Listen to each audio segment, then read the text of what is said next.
Bueno, la segunda de Guatemala es el sombrerón. Aquí en Colombia el sombrerón entonces es un espíritu con un sombrero gigante, no con un sombrero más grande como para su talla, no. Es un sombrero gigante el cual utiliza para esconder a las personas que se lleva. Se lleva a las personas que están solas, descarriadas, ebrias en el campo. Solo atacan el campo. La leyenda concuerda en que el sombrerón era un hombre de pequeña estatura que usaba un sombrero muy grande.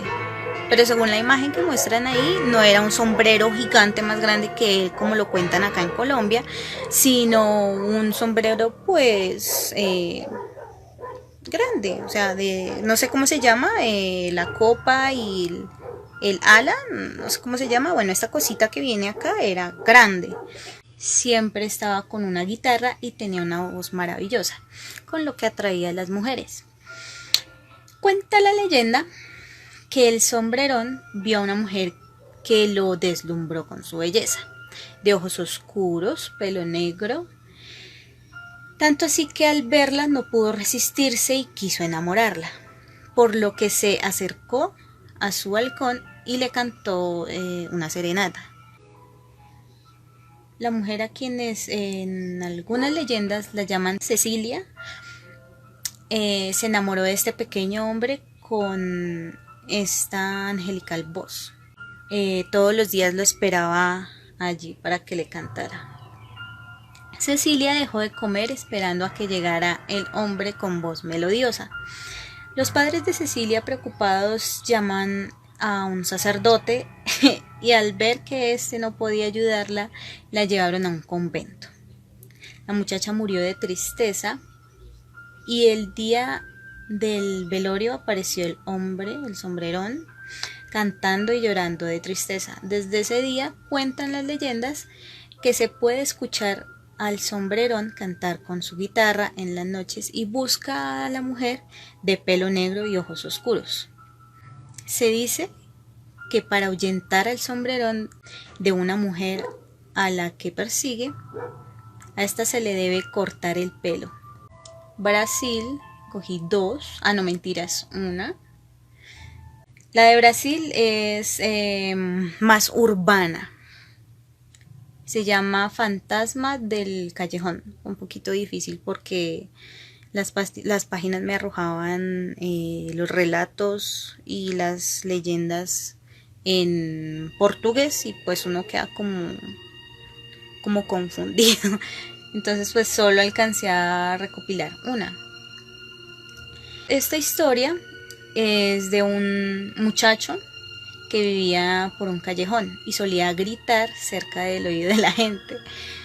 Una vez un hombre se enfadó con este niño y lo mató con un arma de fuego. Hasta hoy la calle está encantada. La gente que pasa por ahí cuenta que oye un grito cerca del oído, pero nunca han visto a nadie. Eso sí me da miedo. Que yo esté pasando por un callejón, una calle de, un ejemplo, el centro, que es un sitio cultural histórico, y que yo esté pasando, no sé por qué, tipo 9 o 10 de la noche, vaya a saber, y que entonces sienta un vientico así, ¡fum! Y que me griten en el oído, no sé, auxilio o ayayay o alguna cosa así con dolor, pues no, yo salgo corriendo, miro a todas partes y no vaya a ser un ladrón o un espíritu o algo así, no. La de la pata sola, que creo que en el segundo, tercer live que hice en la página, comenté cómo era el tema en los llanos. Había una muchacha muy hermosa, la cual era muy devota a su esposo hasta que no me acuerdo si fue que ella se descarrió porque él no le prestaba atención o el hombre que la quería tanto se volvió paranoico y pues como todos la querían, todos le hablaban, tenía muchos pretendientes, entonces y le quitó una piernita y pues el del cargo de conciencia se suicidó y ella quedó vagando.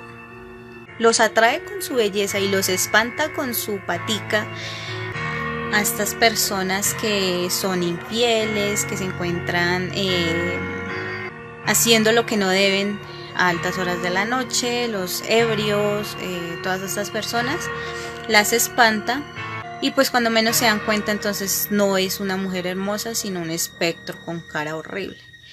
Y la del Moán pues es más creíble. Aquí en Colombia se habla de un hombre con aspecto envejecido, piel oscura, largo cabello y enredado, y pues cuentan también unas personas que el pelo pues le tapa todo el cuerpo y otras cuentan que tiene musgo por todo el cuerpo. Entonces este hombre se le aparece a las mujeres solas, las mujeres bonitas que andan solas, y se las lleva. Bueno, muchos mitos de la historia prehispánica y post-conquista son una mezcla de varios elementos que a través del tiempo modificaron las narraciones hasta convertirlas en leyendas que conocemos hoy. Algunos de estos elementos son el conocimiento de otras dimensiones, el miedo influido por la invasión española, el saber chamánico y la observación de la vasta naturaleza de nuestro país.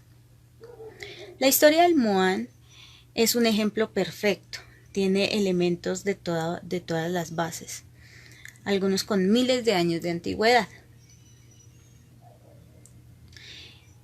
El Moán es un término caribe que significa chamán o sacerdote yerbatero, conocedor de espíritus.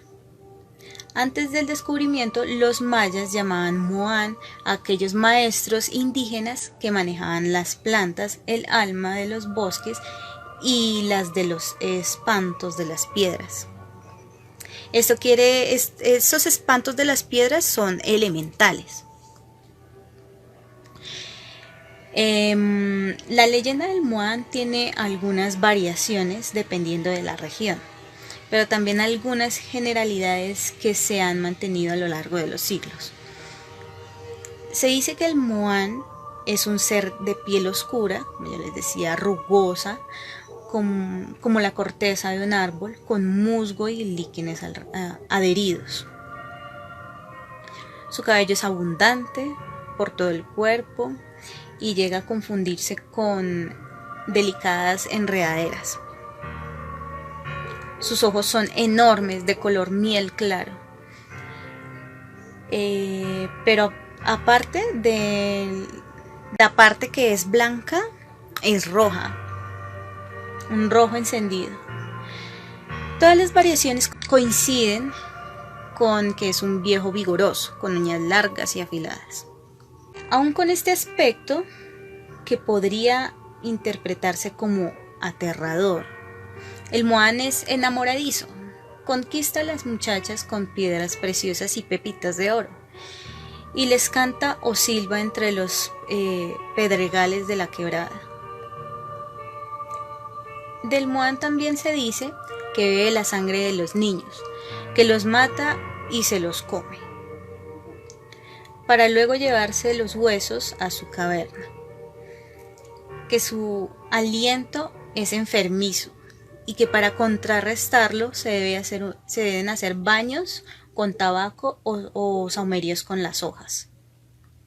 Según las tradiciones populares, el Moán es un espíritu del río, por eso se dice que juega enredando las redes de los pescadores y escondiendo sus anzuelos.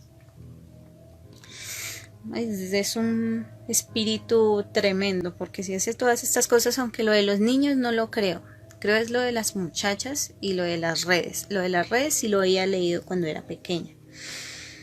Los elementales, a pesar de tener una apariencia peculiar, en definitiva no son horrorosas. Esta percepción temerosa tiene otro origen.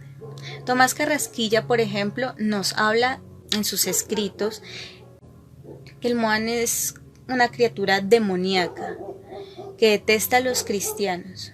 Con lo anterior podemos entender el comienzo de su desprestigio, que inicia con la llegada de los españoles y su evangelización.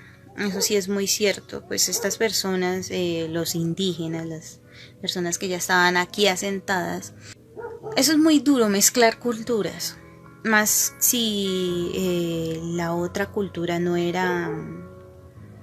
nunca había visto personas de fuera, con tantas armas, tanta violencia y todas estas cosas, pues obviamente la realidad de las cosas se distorsiona, ¿no?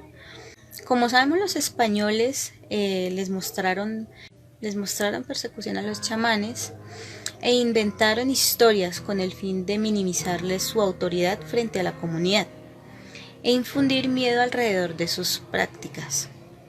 Todas estas particularidades del Moan, como ser una criatura cruel que mata y hace males a los pescadores, está ligada al miedo, a la violencia, a todo lo que le mostraron negativo a los indígenas. Por eso todo esto se torció. El miedo constante a la amenaza religiosa, mezclado con la inocencia y la credulidad del pueblo, llevaron a la deformación de la historia original y a los diferentes mitos del Moan en Colombia. Lastimosamente, nuestra tradición cayó en la estrategia extranjera de anulación de la cultura indígena. Y con el pasar de los años, todo este conocimiento de la naturaleza, de los elementos y su fuerza fue lentamente olvidado. Eso sí me parece muy triste de acá. Los pocos grupos indígenas que quedan entonces ya no son tan hermosos como lo eran antes, pacíficos, con toda su cultura y riqueza, sino que ahorita se ven entonces amenazados, desplazados ya.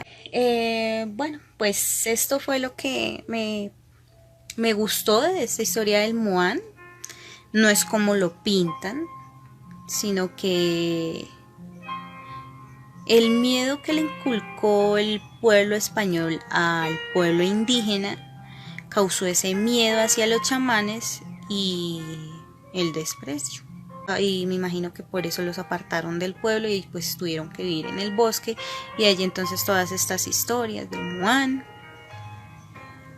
Y bueno, pasando al otro tema del Moan, puede ser que se le haya puesto ese nombre realmente a un espíritu maligno, podría decirse maligno, porque he escuchado dos personas que han tenido cercanía, por decirlo así, o contacto con este ser Moan, y básicamente lo describen como un ser que cambia de forma y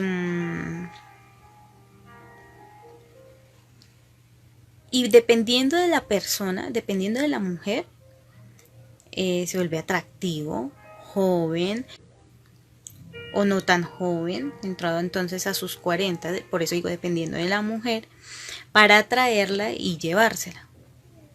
Pero hay personas muy sensibles a esto, que logran ver la verdadera forma de este ser y no caen en su encanto. Esta persona que les comento me contó que 3 veces fue acechada por este ser a lo largo de su pubertad y adolescencia. La primera vez fue agresión, la segunda vez y la tercera vez entonces ya fueron llamando a ese instinto sexual, por decirlo así, porque es un instinto, cambiando de forma a lo que a esa persona más le agrada. Pero entonces esta persona se dio cuenta, vio cómo le cambiaba la cara y decidió alejarse. Cuando iba a voltear a mirar, pues obviamente el espíritu, el ser, ya no estaba.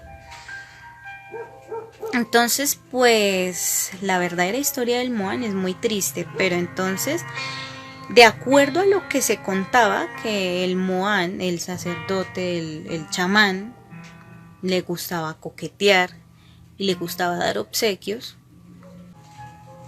Estas pocas características se asemejan entonces a este espíritu que atrae con su belleza a las mujeres. La otra historia que les iba a comentar era sobre un duende que hace poquito mi mamá me contó. Sobre una casa que ella había trabajado. Le habían escondido, bueno, ella trabajaba planchando. Entonces la persona que la había contratado le había comprado una plancha nueva para que ella pudiera trabajar mejor. En esa casa entonces se perdían muchas cosas, resultaban cosas en otros sitios o dañadas. Y no se puede decir que fue un ratón, porque un ratón roe, aruña, mastica, pero no lo destruye de esa manera como si un adulto con nervios o paranoia hubiera masticado un pedazo de plástico grande y lo hubiera destruido. Y no tenían animales como para alguna cosa así. Entonces, pues esa tarde la plancha se desapareció. Y mi mamá vio que una cosa pequeña arrastraba la plancha hacia un hueco que mantenía con llave, con una pequeña puertecita con llave, y que ahí guardaban cosas que no usaban.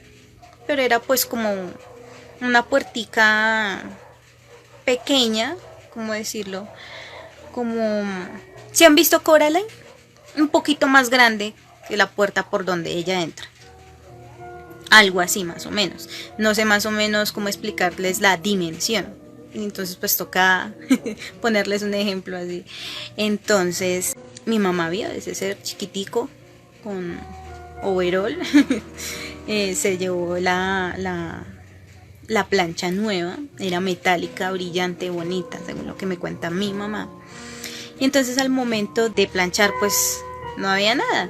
Mi mamá entonces fue a sacarla y hizo fuerza y lo que salió fue un cable trozado, roto, mordido. Entonces llamó a la persona que la contrató. Le dijo que algo arrastró la plancha allá. No dijo quién o qué, solo dijo que ella vio y que revisara que ahí estaba. No le creían hasta que la persona que la contrató metió la mano allá. Algo la aruñó, como 3 aruñazos en la mano, y sacó y no logró sacar la plancha de allá. Pero entonces sentían un olor a pino, se asomaban y olía a pino. Entonces el hijo de la persona que contrató a mi mamá, él sí metió la mano, revolcó allá cual violencia y sacó la plancha. Y la plancha pues estaba vuelta a una nada, al revés, destruida. No había nada que hacer. Y pues esa tarde miran a mi mamá como con temor y como con asombro. Pues eso se quedó así porque el pequeño ser no se mostró nunca. Y la plancha quedó así. A ella le tocó planchar con una plancha antigua, pues la que tenía. Y pues esa fue la anécdota que ella me contó del duende. No siendo más, me despido. Si quieren alguna cosa más, sugerencias, escríbanme. No mucho porque se me satura la cajita de mensajes. También en la página pueden enviarme mensajes, no solo en mi perfil personal. En la página también hay una parte en donde pueden enviarme mensajes. Ya estoy muy cansada. Muchos picos a todos. Que duerman bien, pásenlo bien, no peleen con su familia, quiéranse y nos vemos hasta la próxima. Picos, chao.